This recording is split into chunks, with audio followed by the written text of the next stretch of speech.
Super Saravana stores. இப்போது புதிய அறிமுகம் ஆச்சி ஹோட்டல் சாம்பார் 50 கிராம் ரூபாய் 20 மட்டுமே.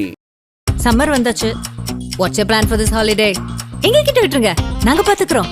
GT Holidays, South India's #1 travel brand. ஆட்சி நிர்வாகமாக இருந்தாலும் சரி, பெண்களுக்கான பாதுகாப்பை உறுதி செய்யாது, பெண்களுக்கான வாய்ப்பை வழங்காது, அவர்களுக்கான அங்கீகாரத்தை முழுமையாக கொடுக்காமல் எந்த மானுட வளர்ச்சியும் இருக்க போவதில்லை என்பதை மனதில் கொண்டு பெண்களுக்கு எதிரான குற்றங்களுக்கு தண்டனைகள் கடுமையாக்கப்பட்ட சட்டங்கள் விரைவில், மிக விரைவில் அண்ணா திராவிட முன்னேற்ற கழகத்தினுடைய ஆட்சி தலைமையில் அமையும் என்பதை உறுதியோடு சொல்லி, இருக்கக்கூடிய சமூக சீர்கேடுகளை களைவதற்கு சரியான வாய்ப்பு வரக்கூடிய தேர்தல், கஞ்சா விற்பனையிலிருந்து நம் தலைமுறையை காத்துக் கொள்வதற்கான சரியான தேர்வு, முதியோர்களுக்கான ஓய்வூதியத்தை வழங்குகின்ற சரியான தேர்வு, விவசாயிகளுக்கான அடிப்படை நீர்வள ஆதாரம் தொட்டு அனைத்தையும் கொடுக்கின்ற சரியான தேர்வாக வரக்கூடிய தேர்தல் அமைந்து ஒரு மாபெரும் வெற்றியை அண்ணா திராவிட முன்னேற்ற கழகத்தினுடைய கூட்டணிக்கு வழங்கி ஒரு மிகப்பெரிய ஒரு மாற்றத்திற்கான புரட்சி விதையை இனிமேல் வரக்கூடிய காலகட்டத்தில் இன்னும் என்னவெல்லாம் நிலம் வளம் சார்ந்த விடயங்கள் நடக்கப் போவது என்பதை உறுதி செய்து கொள்ள ஒரு வாய்ப்பாக வாக்களியுங்கள், வளம் பெறுவோம். நன்றி, வணக்கம். தொடர்ந்து இது நேற்றைய தினம் நடந்தது, முந்தா நாள் நடந்தது, அதுக்கு முதல் நாள் நடந்ததுன்னு இப்படியே நம்ம ஒவ்வொரு நாளா சொல்லிட்டு இருக்கோம். குறைஞ்ச காலமா நான் பாக்குறேன், ஒரு கட்டவிழ்த்து விடுக்கப்பட்ட ஒரு ரவுடிச முறை இருக்கிற மாதிரியான காவல்துறை மேல சற்றும் ஒரு பயம் இல்லாத ஒரு சூழ்நிலையை தான் பாக்குறோம். தெருவுல பூந்து பகல் நேரத்துல நண்பர்களுக்குள்ள பிரச்சனைன்னு வெட்டி கொள்றதா சொல்றாங்க. ஒரு சாதி சண்டையா வெட்டி கொள்றாங்கன்னு சொல்றாங்க. ஒரு தெருக்குள்ள போய் ஒரு இருசக்கர வாகனத்துல போய் கண்ணில் பட்டவர்களை எல்லாம் வெட்டி கொள்றதா சொல்றாங்க. அப்ப இங்க காவல்துறை மீதான பயம் ஏன் போச்சு அப்படிங்கிற ஒரு பெரிய ஒரு நிலைமை இருந்தது. எல்லாவற்றிற்கும் என்ன காரணம்?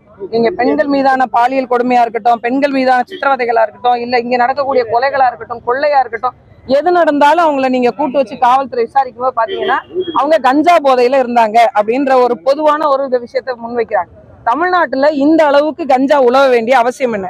ஒரு பள்ளிக்கூட மாணவனோட பையில போய் கஞ்சா பொட்டலம் இருக்கான்னு பரிசோதிக்கணும்ன்ற ஒரு நிலைமைக்கு நாம் தள்ளப்பட்டிருக்கோம்னா இது எவ்வளவு ஒரு கொடிய சூழ்நிலையை நோக்கி போயிட்டு இருக்கு அப்படின்றத மக்கள் புரிந்து கொள்ளணும்.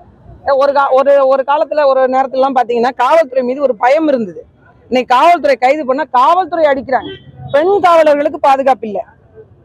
இந்த சாமானிய பெண்களா இருக்கிற எங்களுக்கு பாதுகாப்பு கொடுக்கறதே பெண் காவலர் நினைக்கிறோம். அந்த பெண் காவலர்களுக்கே பாதுகாப்பு இல்லை அப்படிங்கிற ஒரு மோசமான சூழ்நிலையை நோக்கி நகர்ந்து கொண்டே இருக்கு. ஒவ்வொரு ஆண்டுக்கும் கிட்டத்தட்ட 1 லட்சத்துக்கும் மேற்பட்ட வழக்குகள் கூடுதலா இருக்கு. கடந்த ஆண்டுக்கும் இந்த ஆண்டுக்குமே 70,000த்துக்கும் மேற்பட்ட வழக்குகள் கூடுதலாக பதிவு செய்யப்பட்டிருக்கு. இது பதிவு செய்யறதுனே இவ்வளவு இருக்கு அப்படின்னா, கிராமத்துல பஞ்சாயத்துல பைசல் பண்றது, வெக்கத்துக்கு மானத்துக்கு பயந்துகிட்டு வெளியில சொல்லாம இருக்கிறதுன்னு பல்வேறு நடவடிக்கைகள் போய்கொண்டே இருக்கு. இது அரசு இரும்பு கரம் கொண்டு அடக்கி இருக்கணும். இந்த சட்டத்தை கடுமையானதாக மாத்தி இருக்கணும். இதுல பெண் மீது கை வைத்தாலோ அல்லது இந்த மாதிரி சமூக சீர்கேடுகள் நடந்தாலோ இந்த கஞ்சா பரவல், போதை பரவலை தடுப்பதற்காக இளைஞர்களுக்கு இந்த போதை வெறி எங்கிருந்து வருது அப்படிங்கிற கேள்வி நமக்கு எழும்புது. எங்க நீங்க தொட்டாலும் சரி. ஏன் நாகப்பட்டினத்துல நீங்க யோசிச்சு பாருங்க, ஒரு 4-5 ஆண்டுகளுக்கு முன்பு இந்த சூழ்நிலை இருந்துச்சா? எங்கேயாவது ஒரு மூலையில ஏதாவது ஒரு சம்பவம் நடந்ததா கேள்விப்பட்டிருக்கோம். ஆனா இன்னைக்கு ஒரு குறிப்பிட்ட இடங்களே சொல்றாங்க இங்க போனா கிடைக்கும் அப்படின்னு. ஒரு கல்லூரி மாணவன் ஒரு பையன் சொல்றான் அப்படின்னா இப்ப எந்த அளவுக்கு மலிந்து கிடக்குது அப்படிங்கிறத நம்ம பார்க்கணும். அது வன்மையான கண்டனத்துக்குரியது. இது ஆண்ட நிர்வாகம் இது கண்டிப்பாக ஒரு போர்க்கால அடிப்படையில மிகச்சிறந்த கவனத்துக்கு எடுத்து தன்னுடைய தனிப்பட்ட பார்வைக்கு எடுத்து முதலமைச்சர் அவர்கள் செய்திருக்கணும்.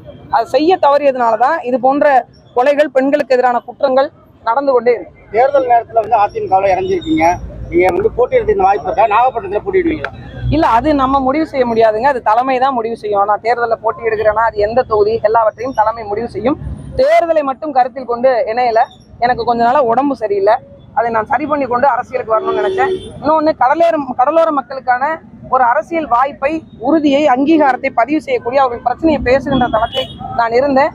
அதோடு மீண்டும் பரவலாக்கப்பட்டு சமவெளி மக்கள் இருக்கக்கூடிய விவசாய பெருங்குடி மக்கள், உரிமை மறுக்கப்பட்ட மக்களுடைய உரிமைகளையும் பேசுகின்ற ஒரு தளமாக நான் அண்ணா திராவிட முன்னேற்ற கழகத்தை பார்த்தேன். அதனால நான் இதுல காலியமான பேச்சு தான். நாம் தமிழ் இருக்கிறது திராவிட கட்சிகளை கடுமையாக விமர்சனம் பண்ணிருக்கீங்க. குறிப்பா இலவசங்களை எடுத்து நிறைய பேசியிருக்கீங்க. திமுக, அதிமுக, தாவேக எல்லாருமே இலவச திட்டங்களை தான் அறிவிக்கிறாங்க. நீங்க அந்த கட்சியில ஐக்கியமாக்கிருக்கீங்க.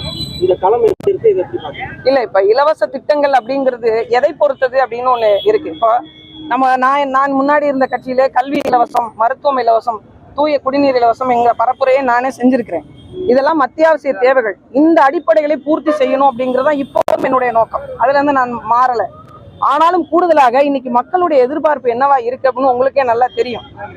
இன்னைக்கு இருக்கக்கூடிய பிரச்சனையை தீர்வு கண்டா போதுங்கிற மனநிலைக்கு மக்கள் மாற தொடங்கிட்டாங்க. அந்த கடுமையான விலைவாசி ஏற்றத்தினாலையும் வாழ முடியாத சூழ்நிலைக்கு அவங்களுடைய பொருளாதார நெருக்கடிகள் நகர்ந்து கொண்டே இருக்கிறதுனால நாங்களும் இப்ப என்ன சொல்ல வரோம், வரக்கூடிய ஆட்சி நிர்வாகத்தில் அண்ணா திராவிட முன்னேற்ற கழகம் என்ன அறிவிக்க போகுதுன்றதை நீங்க பாருங்க.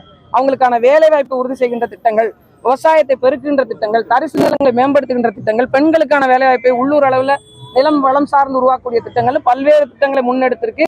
இது மரியாதைக்குரிய அம்மா அவர்கள் கொண்டு வந்த இந்த மகளிர் சுய உதவி குழுக்களை மீண்டும் மீட்டுருவாக்கம் செய்து அந்த பெண்களுக்கான ஒரு பொருளாதார வாய்ப்பை செய்வதற்கான அனைத்து ஏற்பாடுகளையும் அவங்க வைத்துக் கொண்டிருக்கிறாங்க. இந்த தேர்தல் அறிக்கையில அது தெளிவாக வெளிப்படும். அதிமுகவும் திராவிட இயக்கம் தான். திராவிட இயக்கம் கடுமையா குற்றச்சாட்டு பண்ணீங்க, திராவிடர்கள் தமிழர்கள் கிடையாதுன்னு சொல்றீங்க, பேசிட்டு இருக்கீங்க. இப்போ அதிமுகவும் திராவிட இயக்கமா ஏற்றுக்கிட்டு நீங்க செத்துறீங்க. இல்ல, ஒரு விஷயத்த நீங்க புரிஞ்சுக்கணும். நான் திராவிட முன்னேற்ற கழகத்தை தலைமை ஏற்காமல் போனதற்கான காரணமும் சரி, அண்ணா திராவிட முன்னேற்ற கழகத்தை ஏற்றுக்கொண்டதுக்கான காரணமும் தமிழ்நாட்டை ஒரு தமிழன் ஆள வேண்டும் என்பதற்கான ஒரு உறுதியான நோக்கில் நாங்கள் ஏற்கனவே இருந்ததிலையும் செயல்பட்டு இருந்திருக்கோம். இந்த முறையும் ஒரு புரட்சி தமிழனாக இருக்கக்கூடிய இந்த நீரை பத்தி, இந்த மண்ணை பத்தி, இந்த மக்களை பத்தி மிகவும் தெரிந்து அறிந்திருக்கக்கூடிய ஒரு சாமானிய குடும்பத்திலேருந்து இன்னைக்கு ஜனநாயக கடமையினுடைய அடித்தளமாக இருக்கக்கூடிய ஒரு தமிழருடைய அடிப்படையில் கீழே தலைமையில் கீழே இயங்குறதுல நான் இணைந்து அதுக்கான ஒப்புதலோடு தான் அதில் இணைஞ்சிருக்கேன். இந்தியா கூட்டணி வலுவா இருக்குது, அதனால தாவேகா உள்ளிட்ட கட்சிகள் இந்திய கூட்டணி வலதுசாரி அமைப்புகள் உள்ளவங்க சொல்றாங்க. நீங்க எப்படி பாத்தீங்க? இல்ல, எந்த கூட்டணி வலுவா இருக்கு? இப்போ கூட்டணி வலுவை மட்டும் வைத்து வெற்றி தோல்வியை தீர்மானம் செய்துவிட முடியாது. சரிங்களா? நீங்க ஒரு பிரதான கட்சிகள், நாட்டை ஆண்ட கட்சிகளும் கூட்டணியில இருப்பாங்க. எதுவுமே இல்லாம ஒரு சீட்டு 2 சீட்டு வாங்கக்கூடிய சின்ன சின்ன கட்சிகளும் இருப்பாங்க. இந்த கூட்டணி பலம் மட்டுமே போதும் வெற்றி தோல்விக்கு அப்படின்னா அப்புறம் மக்கள் நலன் சார்ந்து நீங்க எதையுமே அறிவிக்க தேவையில்லையே.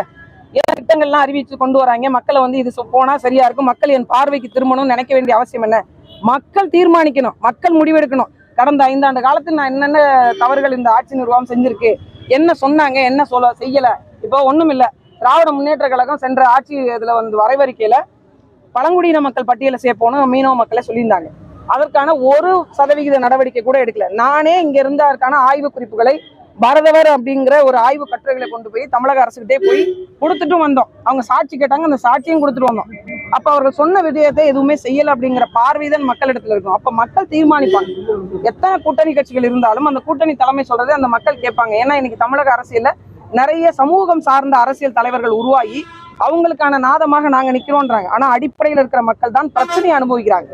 விலைவாசி ஏற்றதுனால பிரச்சனை அனுபவிக்கிறது நாங்க தான்.